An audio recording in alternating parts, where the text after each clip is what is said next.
উম, যদি কাউকে বলা হয় যে স্বয়ং মহাদেব কোনো এক ব্যক্তিকে আস্ত গিলে খেয়েছিলেন। হ্যাঁ, গল্পটা শুনে সত্যিই অবিশ্বাস্য মনে হতে পারে। একদম। আর শুধু গিলে খাওয়া নয়, মানে সেই ব্যক্তি হাজার হাজার বছর পর মহাদেবেরই শরীর ফুঁড়ে তার সন্তান হিসেবে ফিরে এসেছিলেন। হুম, অনেকেই হয়তো ভাববেন এটা নিছকই কোনো রূপকথা। ঠিক। কিন্তু আজকের এই ডিপ ডাইভে আমাদের সামনে থাকা প্রাচীন গ্রন্থ বা পুরাণের পাতা থেকে আমরা ঠিক এমনই এক বিস্ময়কর চরিত্রকে তুলে আনব।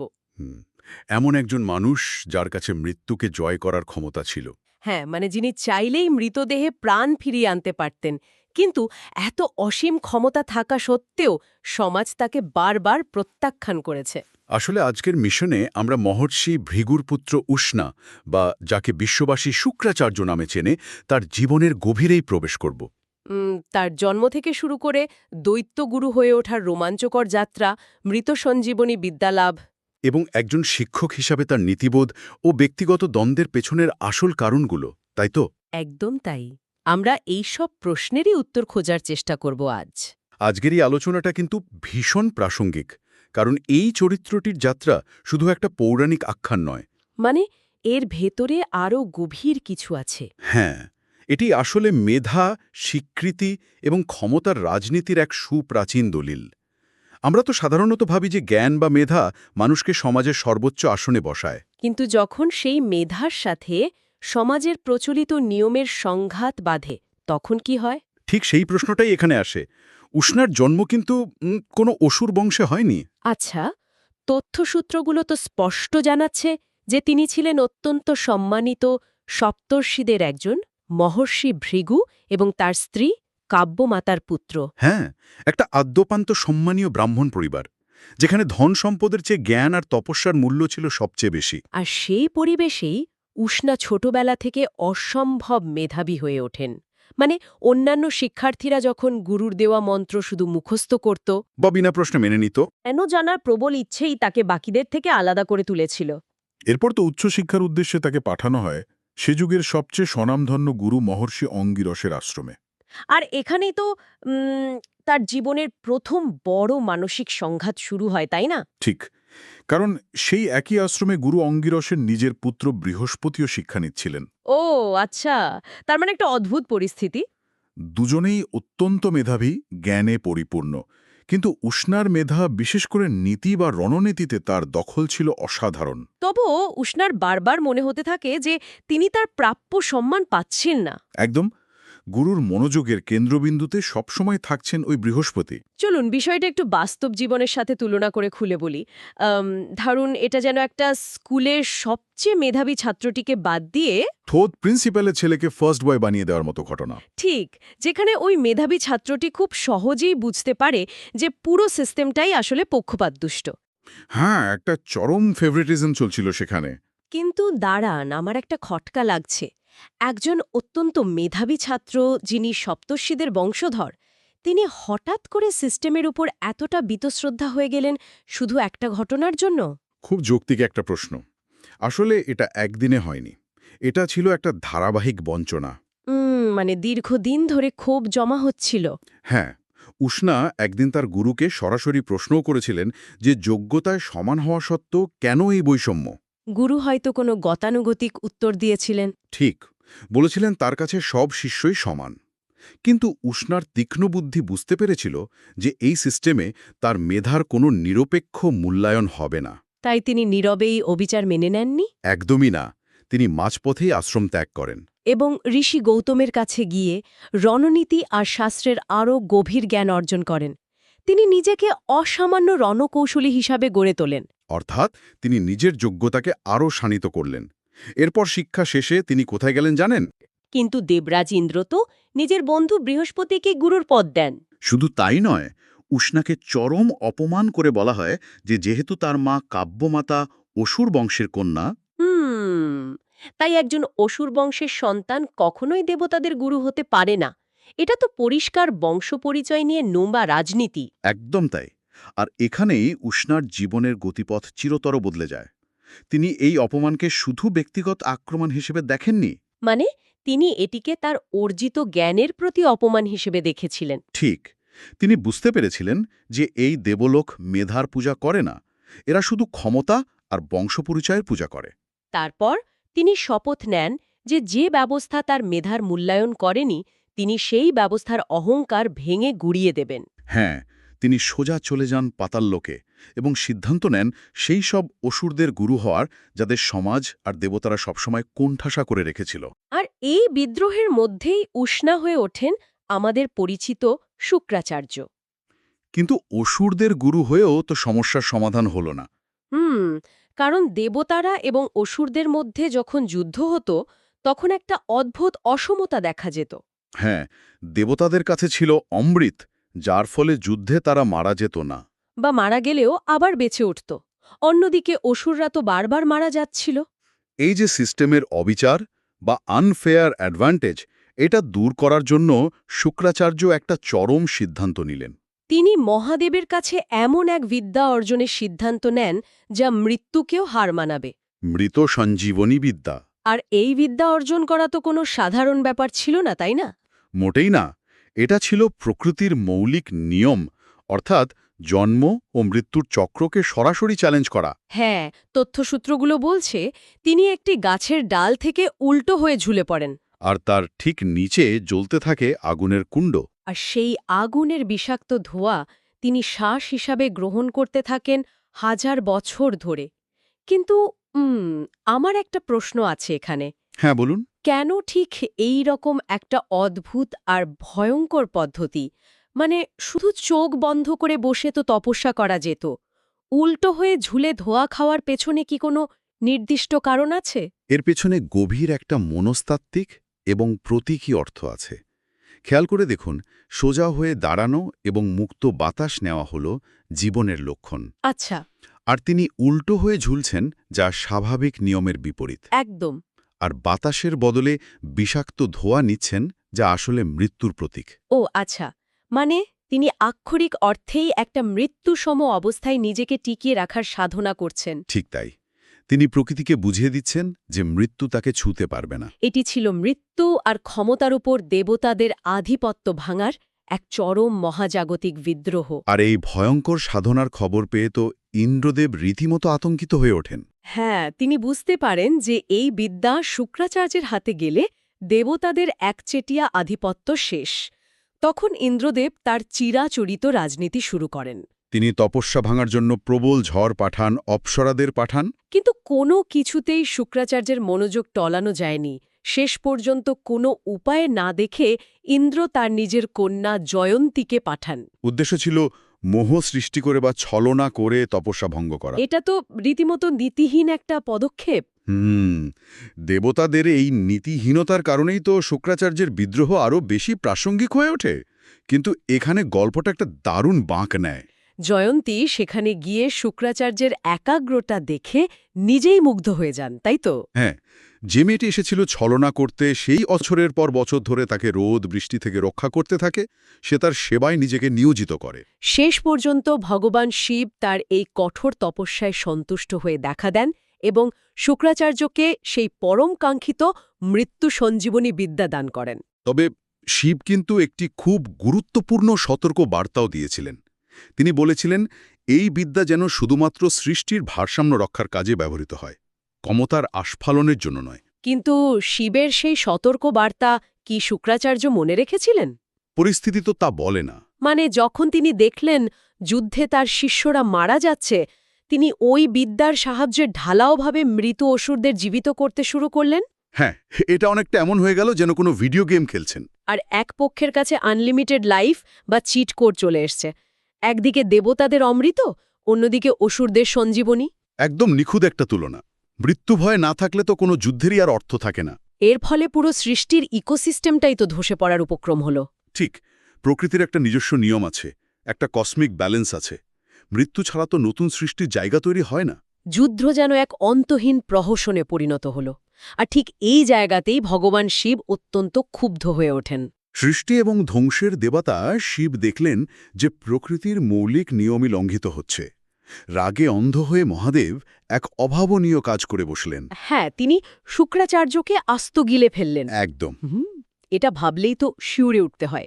যিনি অন্যের মৃত্যুকে জয় করার বিদ্যা অর্জন করেছিলেন, তাকেই খোদ মহাদেবের পেটের ভেতর নিজের অস্তিত্ব বাঁচানোর লড়াই লড়তে হলো। হ্যাঁ, কিন্তু এই গিলে ফেলার বিষয়টা দার্শনিক দৃষ্টিকোণ থেকে কিভাবে ব্যাখ্যা করা যায় জানেন? কিভাবে? মহাদেবের পেট বা জঠর হল সৃষ্টির আদিম অন্ধকারের প্রতীক। এটি হল এক চরম নীরবতা এবং শূন্যতা।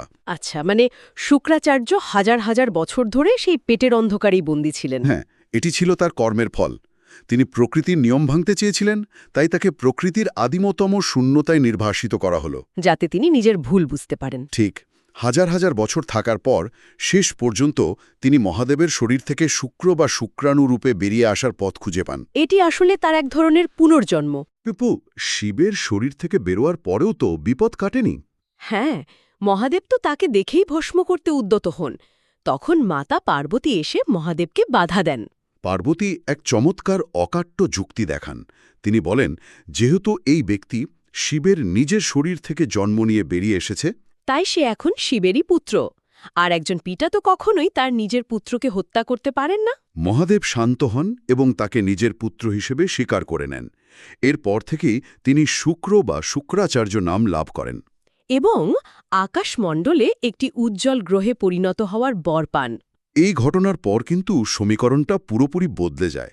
শুক্রাচার্য এখন শুধু একজন বিদ্রোহী দৈত্যগুরু নন। তিনি খোদ মহাদেবের পুত্র এবং এমন এক বিদ্যার অধিকারী যা দেবতাদের কাছেও নেই। আর তার এই অভাবনীয় ক্ষমতা দেখে দেবতারা মরিয়া হয়ে ওঠে। তারা বুঝতে পারে যে সম্মুখ সমরে অসুরদের হারানো আর সম্ভব নয়। কারণ শুক্রাচার্যের সব মৃত অসুরকে বাঁচিয়ে তুলছেন। আর ঠিক এই অসহায়ত্ব থেকেই জন্ম নেয় এক চরম ষড়যন্ত্রের। হ্যাঁ, এবং এই ষড়যন্ত্রের মাস্টারমাইন্ড ছিলেন দেবতাদের গুরু বৃহস্পতি। যিনি একসময় শুক্রাচার্যের প্রতিযোগী ছিলেন। বৃহস্পতি তার নিজের পুত্র কচকে ছদ্মবেশে শুক্রাচার্যের আশ্রমে পাঠান, ওই মৃত সঞ্জীবনী বিদ্যা চুরি করার জন্য। তাহলে ব্যাপারটা কি দাঁড়াচ্ছে? দেবতারা, যাদের আমরা ন্যায়ের প্রতীক ভাবি, তারাই একটা গুপ্তবিদ্যা চুরি করার জন্য গুপ্তচর পাঠালেন। সত্যি পরিস্থিতি মানুষকে কতটা মরিয়া করে তুলতে পারে, এটা তার একটা বড় প্রমাণ। কচ আশ্রমে গিয়ে অত্যন্ত নিষ্ঠার সাথে শুক্রাচার্যের সেবা করতে শুরু করে। সে নিজেকে এমনভাবে উপস্থাপন করে যেন সে এক আদর্শ শিষ্য। আর শুক্রাচার্যের মতো তীক্ষ্ণ বুদ্ধির মানুষও এই ছদ্মবেশ ধরতে পারেননি, কারণ কচের সেবায় কোনো খাদ ছিল না। আর ঠিক সেই সময়েই একটা বড় ঘটনা ঘটে। শুক্রাচার্যের কন্যা দেবযানী কচের প্রেমে পড়ে যায়। হ্যাঁ, আর কচও সেই প্রেমকে প্রশ্রয় দেয়, কারণ সে খুব ভালো করেই জানত গুরুর কন্যার মন জয় করতে পারলে তার আসল উদ্দেশ্য সফল হওয়া অনেক সহজ হবে। একদম। কিন্তু একজন গুপ্তচর নিজের গুরুর মেয়ের প্রেমের সুযোগ নিল, এটা তো চরম অনৈতিক। তা তো বটেই, কিন্তু অসুররা তো বোকা ছিল না। তারা কচ্ছের এই অতিরঞ্জিত ভক্তি আর আসল উদ্দেশ্য ঠিকই বুঝতে পেরেছিল। হ্যাঁ, তারা দেখল যে শত্রুপক্ষের একজন তাদেরই গুরুর সবচেয়ে কাছের মানুষ হয়ে উঠছে, তাই তারা সুযোগ পেলেই কচকে হত্যা করত। কিন্তু দেবযানী কান্নাকাটি করত বলে, মেয়ের জেদ আর ভালোবাসার কাছে হেরে গিয়ে শুক্রাচার্য প্রতিবারই সেই গুপ্ত মন্ত্র পড়ে কচকে বাঁচিয়ে তুলতেন। এই লুকোচুরি খেলা চলতে চলতে অসুররা বুঝতে পারল যে শুধু সাধারণ উপায়ে হত্যা করলে লাভ নেই। এমন কিছু করতে হবে যাতে শুক্রাচার্য চাইলেও আর কখনোই কচকে ফিরিয়ে আনতে না পারেন। এবার তারা এক ভয়ঙ্কর ছক কষল। হ্যাঁ, তারা কচকে হত্যা করে তাকে পুড়িয়ে তার ছাই মদের বা সোমরসের সাথে মিশিয়ে দিল। আর সেই সমরস তারা শ্রদ্ধার ভান করে শুক্রাচার্যকে পান করিয়ে দিল। সর্বনাশ! মানে তিনি সম্পূর্ণ অজান্তেই নিজের শিষ্যের ছাই পান করে ফেললেন। হ্যাঁ, এরপর দেবযানী যখন আবার কচের খোঁজ শুরু করল, আর শুক্রাচার্য তার দিব্যদৃষ্টি দিয়ে সবটা দেখলেন, তখন তো নিশ্চয়ই তার পায়ের তলার মাটি সরে গিয়েছিল। একদম, তিনি দেখলেন কচ তার নিজেরই পেটের ভেতর। এবার তিনি এমন এক উভয় সংকটে পড়লেন যা যে কোনো মানুষের কল্পনাকেও হার মানায়। এটি মনস্তাত্ত্বিক এবং নৈতিক দ্বন্দ্বের এক চূড়ান্ত নিদর্শন।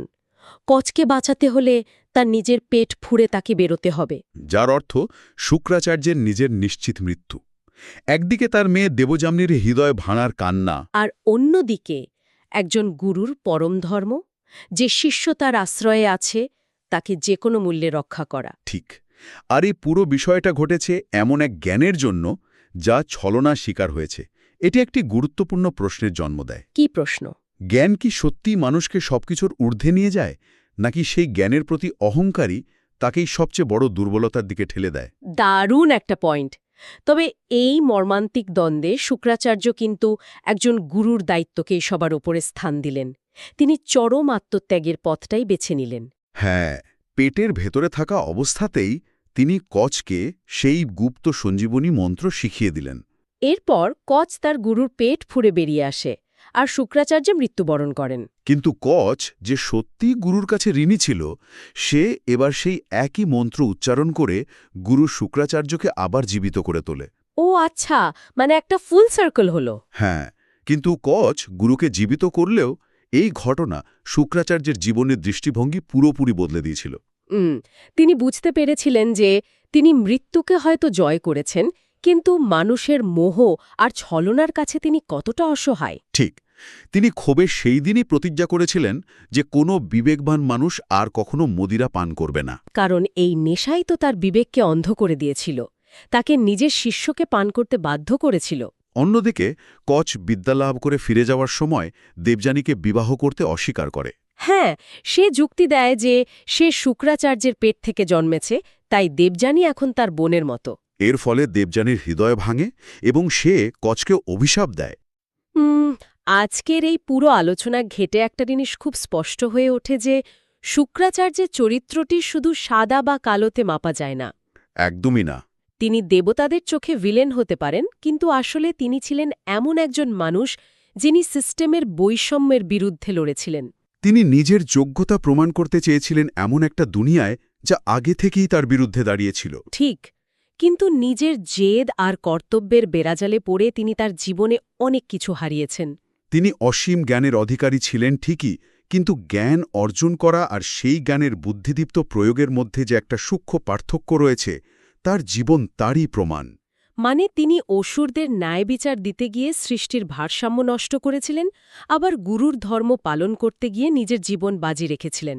হ্যাঁ, তাহলে আমাদের আজকের আলোচনার শেষ ভাবনার বিষয় হল, এই সবকিছুর আসল অর্থ কী দাঁড়ালো?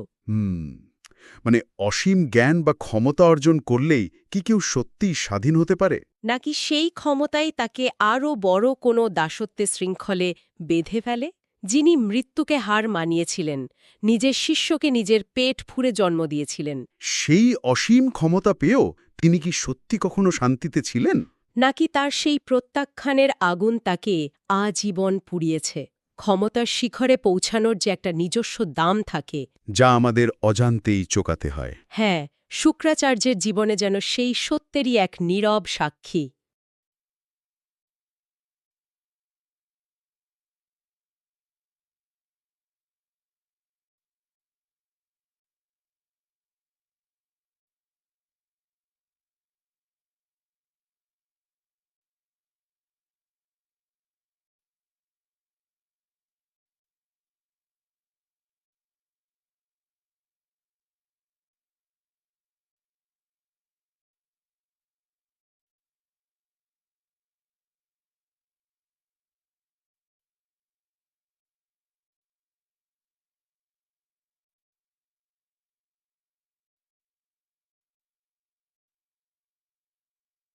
নাকি তার সেই প্রত্যাখ্যানের আগুন তাকে আজীবন পুড়িয়েছে? ক্ষমতার শিখরে পৌঁছানোর যে একটা নিজস্ব দাম থাকে, যা আমাদের অজান্তেই চোকাতে হয়। হ্যাঁ, শুক্রাচার্যের জীবনে যেন সেই সত্যেরই এক নীরব সাক্ষী।